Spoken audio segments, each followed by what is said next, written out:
Na kągi, nors jau kvepia rugsėjai, bet mes atėjome išbandyti naują Laplandijos mėsainį. Skamba labai rudeniškai, tai yra gal ir žiemiškai, už 4,25 €. Yra salotas su vištiena. Nedažnai pasiemu burgerį su vištiena. Nežinau, nesupratau, reikia dar kartą paragauti.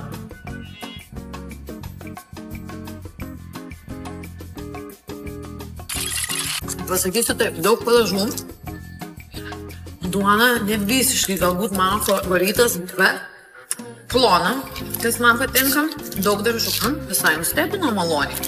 Reikia dar kas ten. Vištiena tokia natūrali.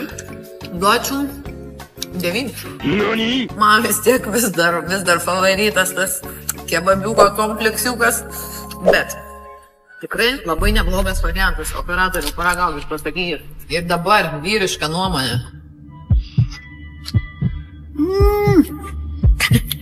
Firminis padažiukas, wow. Jei ne padažiukas, būtų vaflis, arba aš vaflis. Laikys. Bet įdomu, koks bus kitą mėnesio burgeris specialusis. Komentuokit ir bandysim, sužinosim. Girdė, čia nėra sklaidos už manęs aparatą.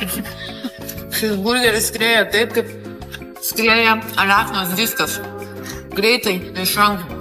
Apibendrinant, burgeris tikrai buvo labai geras, nustebino maloniai, skaniai vištytė, o dabar reikia paragauti burbulinę arbatą.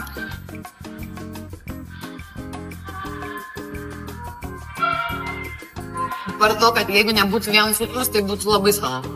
Bet tie burbuliukai, tai šiaip skanus. Ir rūgštus tokie, spraksantis. Gal mažiau reikia paprašyti sirgo. Žodžiu, kol dar yra Laplandijos burgeriukas, tai bėgit paragauti. Tikrai neblogas. Maistas ant šaklo rekomenduojam. O koks būtų kitas burgeriukas, kurį turėčiau paragauti? Rašykite komentaruose. Lauksiu jų.